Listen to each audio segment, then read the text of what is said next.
So it's good to be here off for a week doing science. The second apology I have is that I know this is beyond the diffusive regime, and the title is really about overdamped Langevin dynamic and optimizing the diffusion. So I'll definitely stay in the diffusive realm, but I'll try to motivate why I'm doing so. So I guess it's the first time I'm giving this talk in terms of in front of such a seasoned audience. So somehow it's a bit daunting, especially because some parts are still a bit, how I say, debatable. So I'm happy to have debates. I'm here until Friday lunchtime. So if there are things that you want to discuss, and there should be things you want to discuss, I'm definitely around. So I'll try to motivate that overdamped Langevin dynamics haven't been optimized as much as they could have, and that we should play with the diffusion, and I'll try to come up with ways of obtaining a good optimal diffusion. It's mostly 1D, but then I'll discuss how to do that in multi-dimension. So, okay, so overdamped Langevin, I guess I probably don't really need to introduce it, but it would be this stochastic differential equation with a term that brings you back to high probability states and some random noise that's tailored in order to sample the correct target probability measure. So I'll be working with this Boltzmann-Gibbs measure over here. One thing that I really want to emphasize, and that's in red here, for those who can see colors, is that I'm working on the torus. And that's a really important thing to say, because a lot of things that I will say today, but many things that I will say today can be extended to dynamics on the full space. And for others, the phenomenology is definitely completely different. So somehow this talk should be viewed in contrast to this recent work by Cui, Tong, and Zam, where they do similar kind of work but on a full space, and they really use very different technical tools, and they also come up to some extent with quite different conclusions. So I mean, that's also something that I'm really happy to discuss. The reason why I'm working on the torus is because I come from molecular dynamics, and typically molecular dynamics simulations are done with periodic boundary conditions.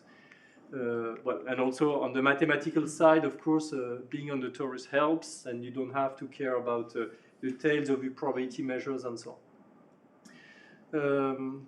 Okay, so I really want to sample this measure on the torus, and one way to do then is to take trajectory averages of a dynamics like this one. And when we do so, we're playing against two enemies in high dimension. First one is anisotropy, the fact that our probability measures are really elongated in some direction, not others, maybe curved. And most importantly, multimodality. So I will be focusing more on multimodality, so the fact that I have a metastable dynamics that remains trapped in some regions of the phase space for a long time before hopping to another important region of the phase space. And I'll only somewhat subliminally think about anisotropy. I really care more about multimodality. And so, as you know, I mean, this dynamics is, I mean, it does the job, can be a bit slow, and then there were attempts in the past decade of accelerating this dynamics, typically by adding non-reversible perturbations, typically a drift that is divergence-free, so preserves the correct invariant measure. And you should somehow take this drift as large as possible, but then you have numerical instabilities, blah, blah, blah. There have been quite a few works on that, and it's still very interesting. But what we want to do today is to play not on adding such a drift here, but really on with adding a diffusion. And so as a teaser, I'll be really working with these dynamics over there. Before I go there, let me just set up the notation. Essentially, I'll be working on this functional space, L2 of mu. I'll make a case of why this space is relevant to me. I like it when it's in relationship with central limit theorems, and so getting statistic error estimates for those time averages, which in molecular dynamics at least, it's really the main thing one wants to do.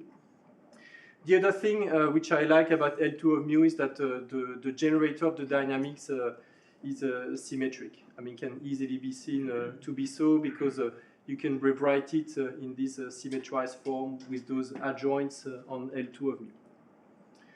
And that's better to me than considering adjoints on a flat L2 space for which you don't really have those kind of symmetry properties. And typically here, the invariance of the canonical measure is encoded by this L star 1 equal to 0. So that's a great notation, a great formulation. One thing that you can see here is that somehow I could sandwich in between those dqi star and dqi, I could sandwich something, any kind of function of q, and I would still have a dynamics which would preserve the correct invariant measure. And that's really the aim of this slide, to say that, look, I mean, we will be considering those generators today. I realized that, okay, so that's it. I'll be considering those generators today, so I'll be introducing a matrix D, which will be symmetric, and have this generator, and in terms of the dynamics, it corresponds to this dynamics over there. So I'm preconditioning the gradient V by this diffusion D of Q. I'm also preconditioning the Brownian motion with the square root of it. I mean, D being symmetric positive, you get the square root by functional calculus. But then you also have to add this extra term, divergence of the matrix, which essentially is the vector whose components are the divergences of the lines or the columns of the matrix. Because it's symmetric, it's the same. So there is an extra term here, which is, well, maybe not so intuitive at first sight, but it really comes from what you get when writing down the generator down there. So if I recall that dqj star is a dispersion, that you have this minus derivative and then the potential. And so if you do the algebra here, you'll see derivatives of D kicking in, and this will lead to that term. So we're still in the self-adjoint world, so still reversible dynamics, but we have this extra degree of freedom D. And to my knowledge, there were a few attempts, there were some attempts in the literature on playing with D, but not too many of them, I would say. The first one I know dates back to a paper by Garrett Roberts and Stramer in 2002, and if I've done it correctly, it seems that it would correspond in my notation to a D which would be exponential beta V, or at least a fraction of a beta V over there. And there are motivations for choosing that D, and today, I mean, one of our aims was to come up with another way of motivating why this could be a good choice. So that choice, at least in our viewpoint, it's really to fight metastability. There are other choices, like the ones considered for Riemannian manifold HMC, like considering this inverse Hessian for preconditioning purposes, to really have something that's more isotropic. And I mean, that works well when you have strongly convex potential, which means that you essentially have one well, so we are not really in the metastable world. Okay, so I mean, so those were two choices in the literature, and what we want to do here is to somehow find an optimal choice, if there is one, and look how close it is to those choices there. Can I ask a quick question? Yeah, sure, go ahead. So when you talk about optimality, will you factor in the fact that the cost of the numerical scheme might actually depend on what you take? For example, the choice D equal E beta V might lead to pretty nasty equation to integrate. It might, I mean, so to me, in terms of computational cost, I'm always looking at evaluation of V or gradient V. And typically here, if I have this D, the divergence of D will involve then the gradient of V, and I mean, it's for free in terms of extra computational cost. One thing is that D might be really large, and you may want to clip it. Right, so you're talking about time step. Yeah, that's sure. I mean, time stepping, we're coming there because somehow one thing that that was saved for this slide is that is that we need to normalize things. That somehow if you multiply the diffusion by a factor alpha, you're also artificially accelerating the dynamics by a factor alpha, and numerically, I mean, this is prevented from choosing the time step and having some normalization criteria. So we'll, I mean, that's the main point of the talk, and the most debatable point of the talk. So yeah, I'll definitely come back to that. Just as a teaser, that I think that's the last but one slide, but I'm already showing it, that somehow if you use a constant diffusion, you can remain stuck, and if you play nicely with your diffusion, then you'll end up with a dynamic that will be exploring much better the space. So here I'm really doing everything on the torus, but I'm unfolding the torus so that you can see when I'm transitioning from one side to the other. Here it's a potential which has a well within the torus. And so when you unfold and go from one cell to the other, it's a sign that you've gone from a metastable state to another one. And typically, you would want the thing to diffuse as fast as possible. We'll still be diffusing, but we want to enhance the diffusion. And so the optimal diffusion will be in red, and the homogenized diffusion, which will correspond to this choice of Roberts and Stramer, we'll see that it does, at least in this one-dimensional example, as good a job, essentially, as the optimal one. So how do I measure the fact that I'm doing well? I'd say that, in my perspective, there are three ways of making sure that I'm fighting multimodality the correct way. The first one would be asymptotic variance of time averages for an observable that sees the various metastable states. Second one would be really convergence of the law to the correct distribution, and I've put it in blue here because that's the one I will be focusing on. And if I'm really caring about metastable states, then maybe I would care about exit time from one metastable well to the other. And excuse me, it's the unbound stationary distribution, or? No, here it's really the folded one on the torus. But somehow to correctly get that one, it's better if you can exit on one side, come up on the other. So somehow I would say that hopefully it's not too restrictive.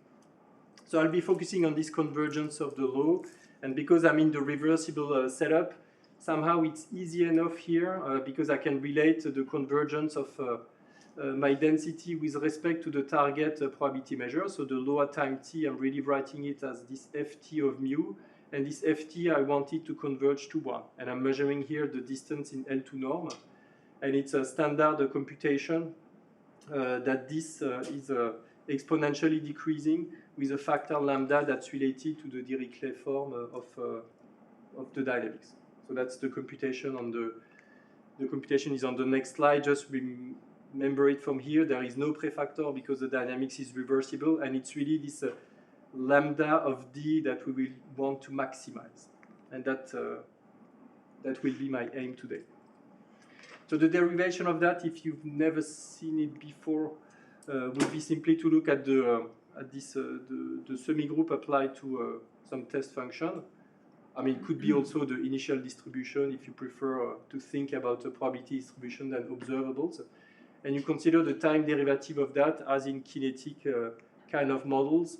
Then the generator comes out, and you have this bound here from the very definition somehow of what this lambda d quantity is. So this lambda d quantity, here you have the quadratic form associated with the generator on the numerator. So that's why, I mean, it corresponds to this quantity over here, using the fact that, in fact, my LD operator can really be written as grad star d grad.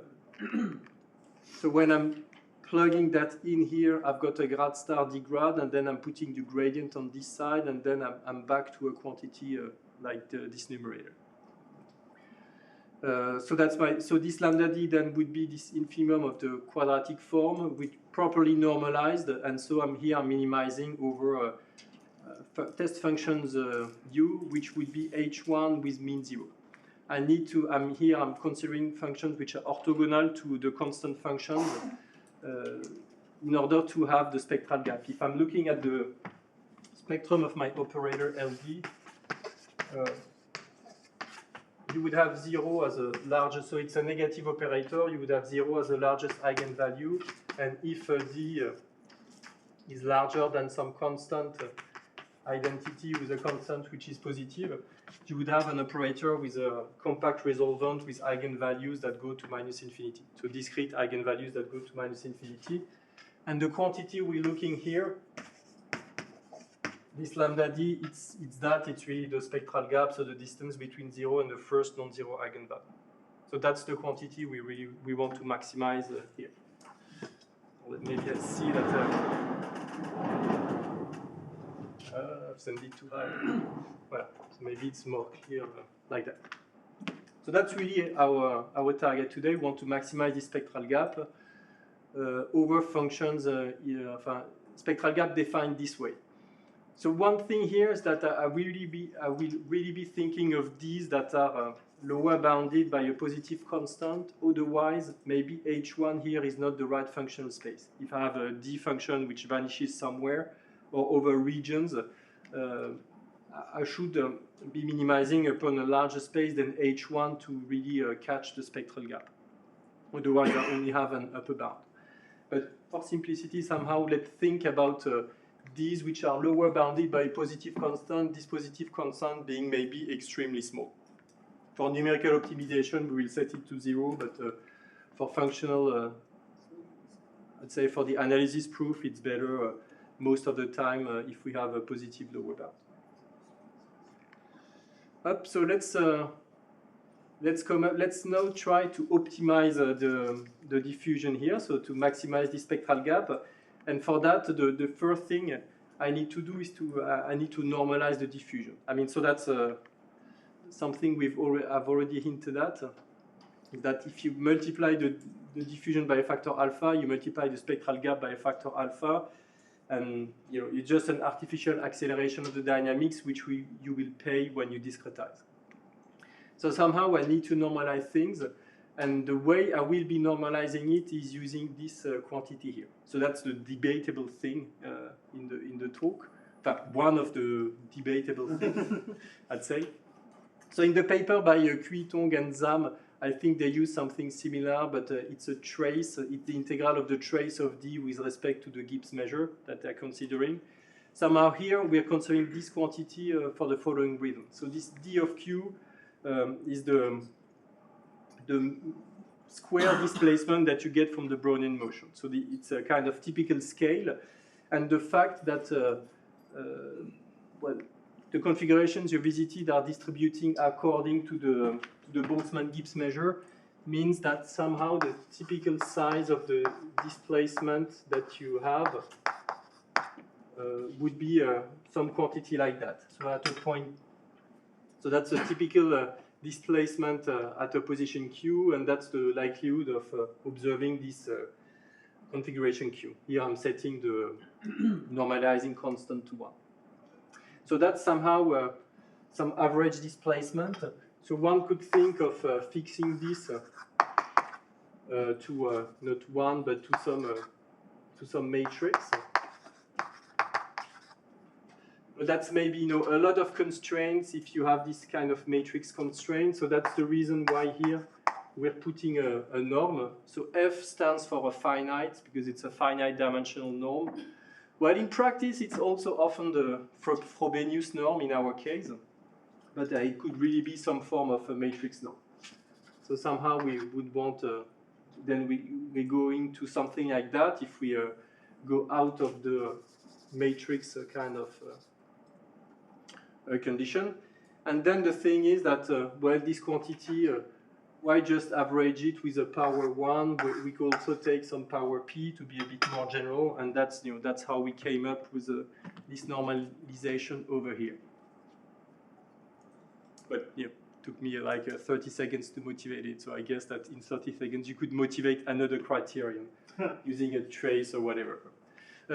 One thing I would say is that in spirit, many things can go over with different normalizations.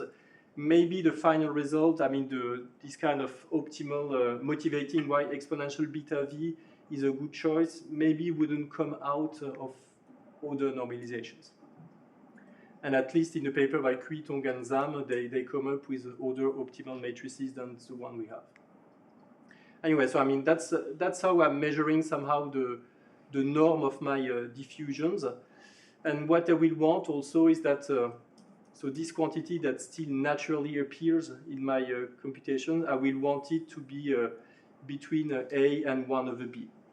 So maybe sometimes I will take A to be 0 and B to be 0, in which case I don't have an upper bound and I'm just asking for a positive matrix, but maybe sometimes the bounds will be a bit tighter. I'd say that in numerics it's probably a good idea to have some upper limit on the B, if only a very large upper bound. But, and the same for the lower bound.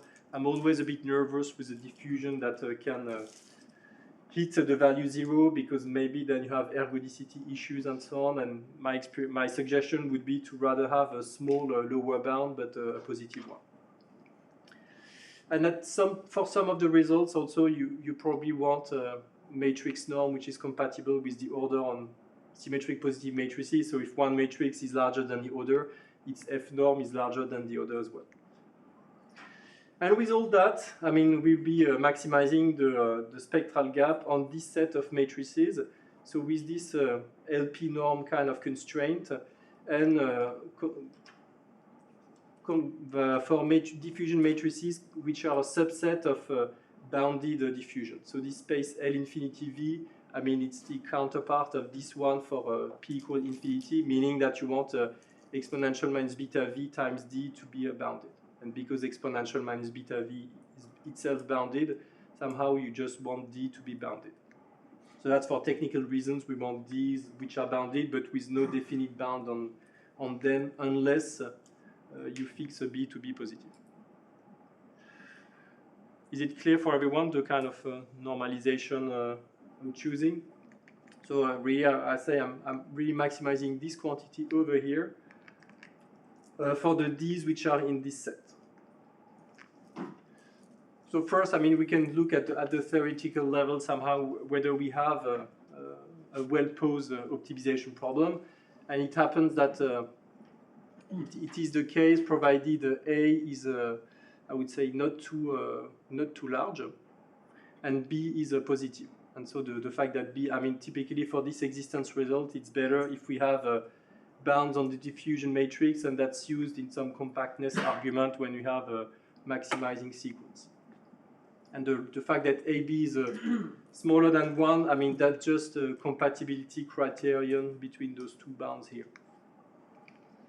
So if we have an A which is small enough, 1 over B which is not which is somehow finite, then you have an optimal diffusion matrix in the sense that it maximizes the spectral gap over this space of admissible diffusions. And moreover, I mean, this diffusion cannot vanish on an open set. And somehow the proof, I would say, is well, it's a standard one where you use the upper semi-continuity, concavity, and weak compactness of the set over which you are minimizing. And it's not evident, excuse me, it's not evident that such an optimal solution exists. It's not evident. What could be? What could go wrong? Yes. One typical thing is that if you take a sequence of maximizing diffusions, maybe they could really concentrate all the diffusion at some point, and have something that becomes elusive in other parts of the space. And so you would end up with a limiting object that could be really very singular. I mean, that's typically the reason why this upper bound on B is important. But once you have that, somehow you have a sequence of diffusion matrices that are bounded, and then you have limits for that. And because this function is nicely behaved, a limit of sequences like that is still in the right space and doing the job. So that's well-posedness, I would say, at the continuous level, but we don't know anything. And the moment when the story starts to become more interesting, at least in my opinion, is the moment when you want to characterize this optimal diffusion. Because here, what does it look like? And that's a good question for which we have, I'd say, partial answers. So one thing, maybe conceptually, is that when you try to, when you're playing with this second eigenvalue, here one thing I'm trying to do except reaching the board. It's trying to push it up, push it down because it's negative, to push it down here, and essentially I'll be able to push it down until it hits the next one. I'd say that's at least intuitive to say, and so typically I'm expecting some degeneracy for the optimal diffusion. And I mean, this slide is about that, is about saying that, well, maybe for the optimal diffusion I have some degeneracy, and then writing down Euler-Lagrange equations and so on will be trickier than usual. And degeneracy of the eigenvalue is not just an accident or something, you know, that's unfortunate. It's really a feature. Yeah. Your intuition is not to me because I mean, when you push that guy, all the other will move as well. They could, but I mean, if everyone was moving the same direction, somehow you would have sequences of D that would be always increasing, and somehow the fact that we keep some norm fixed prevents us from doing so. But yeah, I agree that it's not clear. Maybe you could push the second and the third, but somehow you cannot push the second above the third. And so intuitively, I would make it the case that when you push the second, at the most you can push it, it hits the third. So yeah, let's start with this one. The first thing is that the result is I always have to think twice myself about the statement here. The point is that if your optimal diffusion is positive, then necessarily you have the spectral gap, the eigenvalue associated with spectral gap is a degenerate eigenvalue. That's the thing. So because in practice we typically want a diffusion that's lower bounded by a positive constant, I would say that this is more or less the generic situation, even though you'll see in numerics that we have situations where the optimal diffusion vanishes and still the second value is degenerate. So somehow our result cannot really catch the full complexity of life, but I guess that we mathematicians are used to that. So the precise statement is that we will assume that we have a maximizer which does not saturate the upper bound. So we really have something like that. So it means that we have two constraints. We have this upper bound 1 over b, and we have the LP norm. So if we do not saturate the upper bound, then we saturate the LP norm. And that's something that you'll be using when writing down the Euler-Lagrange equation, is that on the right-hand side you'll have the differential of the LP constraint.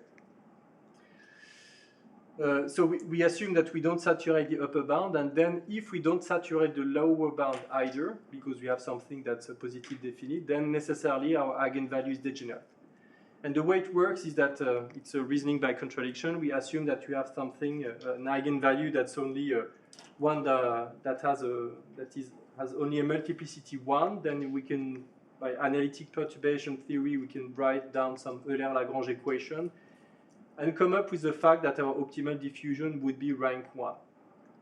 And so then we have a contradiction with the fact that it's lower bounded by something that's uniformly positive, even in 1D, because this u function is periodic, so its derivative has to vanish somewhere.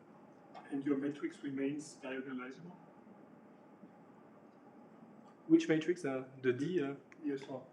I mean, here, if it's lower bounded by something positive, I mean, it's really symmetric, definite positive, Okay.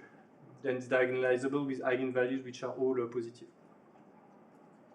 And everything I'm doing today is really symmetric positive matrices, so they're always diagonalizable. So somehow this slide is there to tell you that forget about Euler-Lagrange equation. I mean, that's not the right tool here. Because typically you have a degeneracy of eigenvalues. And then when you have degeneracy of eigenvalues, I'm just reassuring everyone, I don't intend to go into those computations here. It's just a teaser for the paper. Somehow when you have degeneracy of the eigenvalues, you have, somehow you forget about Euler-Lagrange equation, but you have to look at the superdifferential. And somehow what it says is that, and that's where the last formula is important, in this case, the optimal diffusion is more a convex combination of terms like the one we saw here. Meaning that if you have eigenvectors for this degenerate eigenvalue, which would be E1, E capital M, you would have an optimal diffusion that would be proportional to a sum of certain weights multiplied by gradient EI, tensorized gradient EI. So here, and so with this, with I which runs from 1 to a capital F.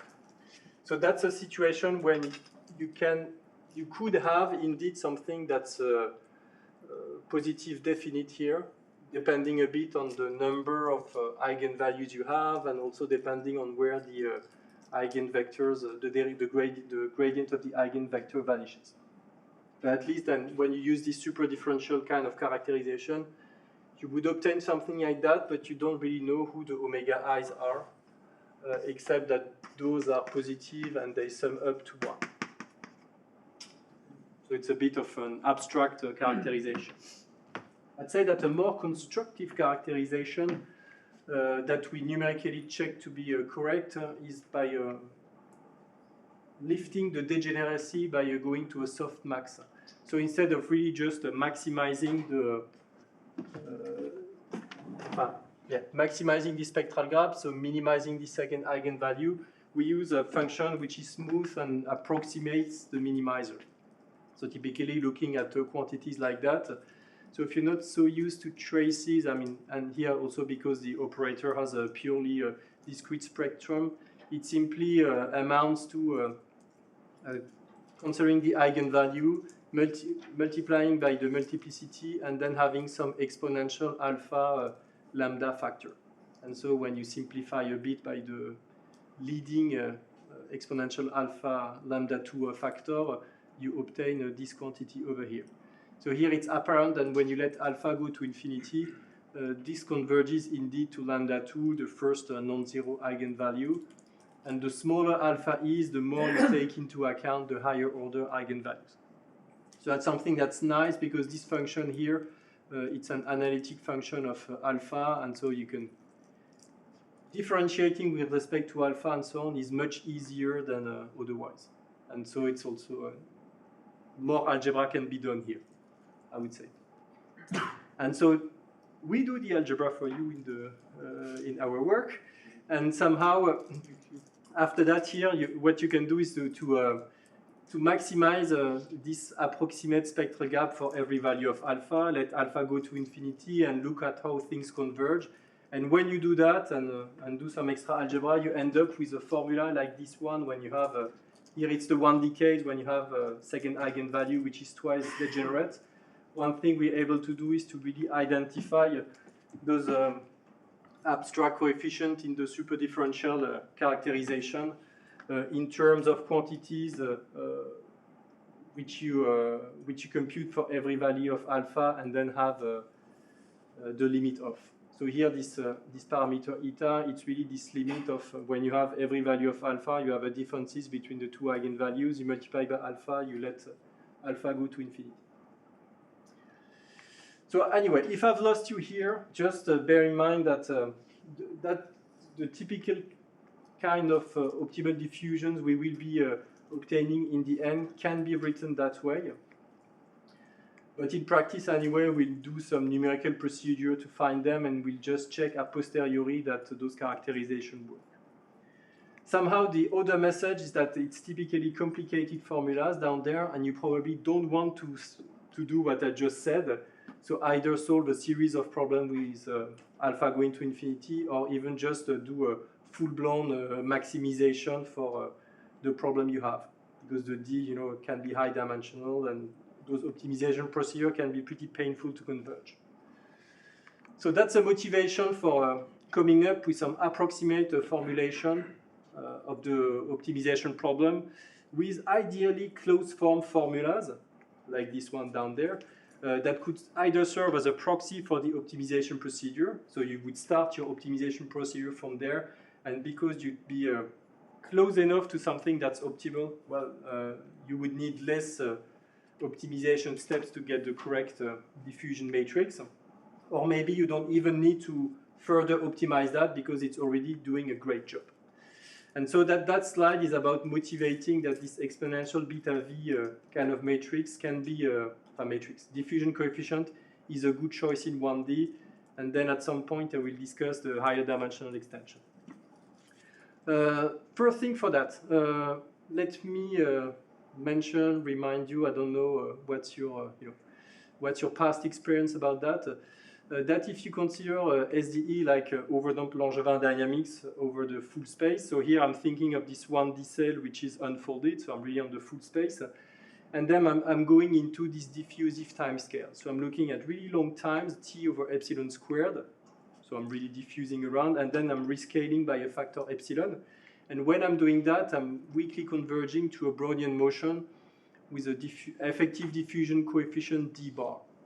And this d bar diffusion coefficient happens to have an explicit expression which in 1D would be this one. So it would be really the average d to which you subtract a little bit of something. So that's, this effective diffusion coefficient is really smaller than the integral of d with respect to mu. So because of the gradient terms in the dynamics and so on, you're not just seeing the Brownian part, you're something that's a bit less diffusive than the purely Brownian dynamics, a priori, unless your W prime D here is 0, and this will motivate the choice down there. To make sense of that, here it's a homogenization result. I'm presenting it in like a long time with space rescaled. One thing that you can do, you can have a capital K cells, scale them back to 1, to just one cell. And this would correspond to looking at the spectral gap for which you have a potential that you've periodized with a period 1 over k. And you'd be looking also for a diffusion that's a 1 over k period. And then in this situation, the associated spectral gap is really this minimization problem. So you're still looking for test function over this torus, but with a potential which has this 1 over k period in it. And so when you do that, you have a series of spectral gap problems for potentials which are oscillating more and more. And when you pass to the limit, and that's homogenization theory, you converge to some lambda homogenized eigenvalue, which corresponds to the spectral gap of this operator, which is just the generator of this effective Brownian motion. So if you're probabilist, probably you prefer the first line. If you're an analyst, well, that's the way to reformulate that in analytical terms. Conclusion is the same in both cases, that there is this effective diffusion d bar, and somehow your aim here is to maximize this d bar. That's intuitively, if you want a good exploration of space, you would want this effective Brownian motion to grow as fast as it can. And when you do that, it means that here your W prime, you want it to be to vanish. At least dW prime squared, you want it to vanish. And this is obtained by setting the diffusion d to exponential beta v, so that those two terms cancel. And then you're left with WD equals 0 here. So that's, I would say, the way we came up with motivating this effective diffusion to be exponential beta v. I'd say that if you're not convinced by the derivation, let the numerics decide whether it was a good idea or not. That's a fair thing in life to double check what's happening in practice. So to do, I would say that numeric-wise, everything is pretty standard, meaning that to maximize the spectral gap, well, all the numerics I will present is 1D, so we consider diffusion that's piecewise constant. We do the spectral gap approximation with minimizations over functions u, like this one, by using finite elements, because we are in a variational framework. And then the minimization problem itself is done with this algorithm, and for which we need the gradient, and for computing the gradient, well, we just somehow write down the formula, assuming that eigenvalues are not degenerate, and that's what we plug in the algorithm. So that's for finding the optimal diffusion. And then when I'm showing SDEs, I will be metropolizing a random walk, essentially. and not using Mala-like kind of proposals, but just a kind of random walk. That's in order to have things which are comparable between algorithms which have constant or non-constant diffusion. But this e to the beta v, excuse me, it can be enormous. It can, but here I'm working on the torus, so it will not. And that's where torus, it can be. No, I mean I agree. I mean, if you're high dimensional, typically V will be scaling as the number of degrees of freedom, yes. And this should scare you, and this scares me as well. And that's why there is a last slide about how to do in high dimension, and essentially it will be an exponential beta of free energy that you cap. And so that's something that will be way more under control. I mean, typically I don't want the argument of the exponential to be above 5. And I guess you wouldn't want it, yeah. That's a good rule of thumb, and we agree on that one. So in 1D, on the one-dimensional torus, so let's start with this first example. So it's a cosine potential, so it's just one well, but because you're using periodic boundary conditions, somehow when you want to go from one cell and back to the cell, I mean, you can exit on one side, come back on the other. Well, in this case, surprise, surprise, the spectral gap is relatively large, and you cannot really increase it more by playing on the diffusion. And that's because in this case, essentially, there is no metastability, because it doesn't really, well, you just stay in the middle, sample efficiently, and that's the job that you would be doing. One thing, though, is that when you optimize the diffusion, you can get you can increase a bit the spectral gap, and also you see something that we will see a lot afterwards, is that the typical optimal diffusions that you get are smaller in regions of high probability. So you're really slowing down the sampling when you're in important regions of phase space. And on the other hand, you're increasing the diffusion in low probability regions, so you don't lose your time there. And that's, I would say, something that you can find in general, and that's consistent with this exponential beta V kind of behavior. And here it was just, well, maybe I don't comment the other picture. A more interesting situation, I would say, would be this kind of double well situation, for which the optimal diffusion can definitely hit 0. So here I'm presenting results with a mesh which are finer and finer to really catch the fact that the diffusion can be vanishing at some point. And because I'm here in this kind of double well situation, I have a genuine metastability within my unit cell, and so I have a pretty small spectral gap if I'm only using a constant diffusion matrix, a spectral gap which can increase by a factor 10 or more when I'm really playing with the diffusion. So here it really pays off to change the diffusion on that example. And this optimal diffusion in red, same story as before, I would say, is that it's large in regions where the likelihood is small, and it's small in regions where the likelihood is large. Maybe on that example, I can also convince you that it's probably a good idea to keep a lower bound and prevent the diffusion from touching 0, because I mean that's numerically scary if you touch 0, because then you have this divergence of D that may be large or a bit not so well behaved, and maybe the dynamic stops here. Well, lots of things can happen, but if you take a lower bound that's, you know, like 0.2, then typically you don't lose much on the spectral gap, and you're a bit reassured about never hitting 0. So I'd say that's what I would recommend in practice. And then the last numerical message somehow was this homogenized limit, and here it's a slide to convince you that this homogenization procedure, I mean, it's pretty soon giving you the correct result. So if you take a potential like this one, and you replicate it within the cell and stretch it back to 1, that would be those increasing values of k. I mean, you're really close enough to this homogenized limit, which is here in blue. It's this exponential beta v function.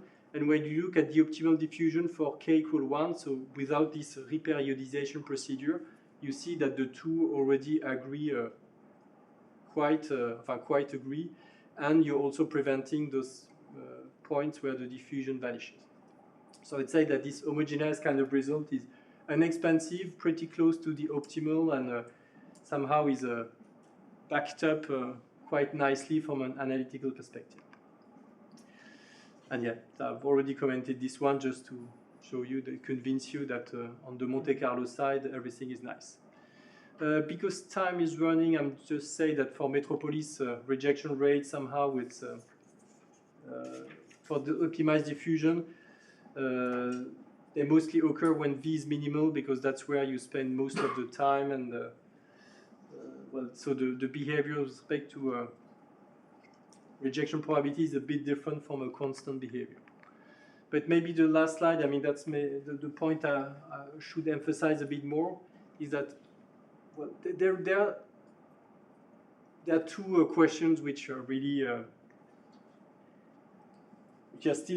we still need to work on. The first one is really the normalization. Really ideally, and we've been fighting with that, and Sam, you were there at Cermix when we were fighting with that. I really would want a criterion that's related to numerics. Say something that's related to a Metropolis rejection probability, something like that, that would give a natural scale to my dynamics, and we're never able to come up with something convincing there. So it's a bit unfortunate. I would encourage you to have a try to that, but I mean, definitely that's how I would want to normalize things based on the numerical scheme I'll be using after that. Second question that of course bugged us a lot and that bugged Werner for the whole talk is that how do you go higher dimensional than 1D? And then you know, make things scalable with dimension, and there and people who know me know that I've been working a lot on free energy. I'd say, because I care about multimodality, let's go to the free energy spirit, and let's think about having a function psi that indexes the metastable states. So that's a collective variable, reaction coordinate, summary statistics, whatever you want to call it. But it's a function which has value in a lower dimensional space. So think, for instance, something that's 1D and that indexes how you go from one metastable state to the other. And then I would say, let's look for a diffusion that enhances the moves in this direction psi. Meaning that here I'm magnifying a bit what's happening in the direction of grad psi. So here this peak psi, it's a rank 1. If psi is one-dimensional, this would be a rank 1 matrix, and so I would really be encouraging this rank 1 component of my overall diffusion, and everything else I'm keeping it constant. And the other thing is that this function A here, typically I would relate it to the free energy, and I would maybe choose something like exponential beta to the beta times the free energy, or exponential alpha beta times the free energy, with alpha such that the argument of the exponential is not too large. So that's a story that's a bit long to tell here, but there is a recent preprint that came out, and I'm very much happy to discuss with you about going higher dimensional, and we haven't tried it yet on something more complicated than the dimer in a WCA solvent, and so if someone is up to that in the room, I'm definitely eager to discuss it. And last point, I mean, going to underdamped Langevin dynamics, which has been the work of Martin Schack here. And yeah, that's also a very difficult extension. At least it's not doable with the tools we've been using, because everything I have been doing was variational. And in the underdamped case, then you're no longer variational. So I mean, there's definitely something to do there. And that's non-diffusive, so maybe that's how I can relate my talk to the overall conference. So on that note, I thank you for your attention and ask you if you have questions.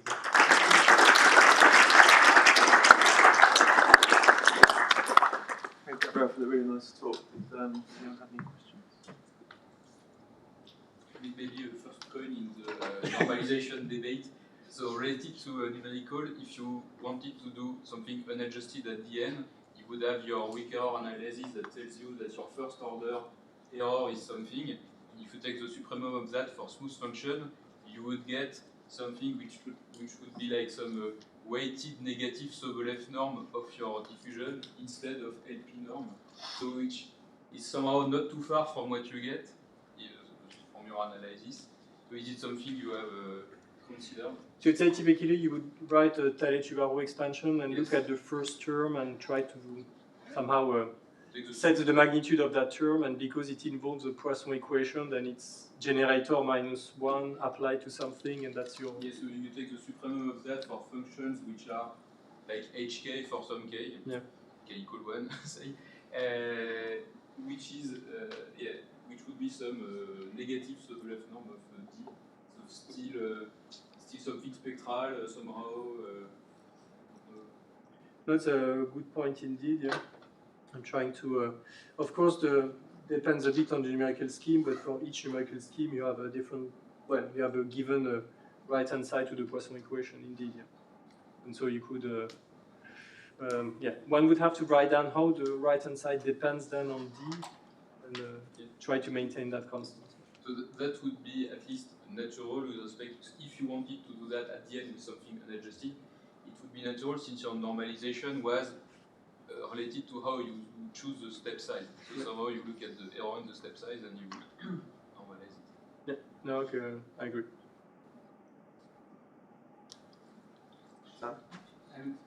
So the choice of the Hessian-related type choice, right, I mean, you don't need to go there, but this is kind of more motivated in the higher dimensional setting, right, where you're thinking about local anisotropies.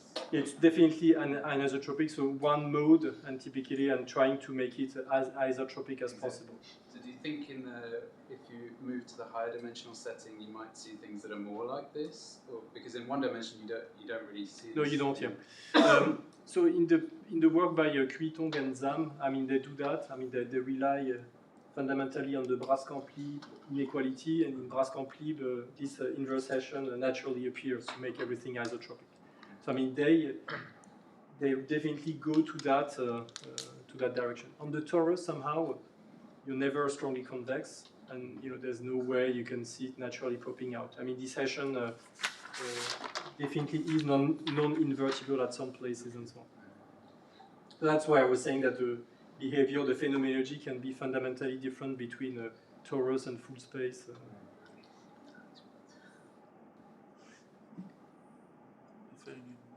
We're running a bit over time because of me, so we'll stop there. Thanks, Gabriel, again for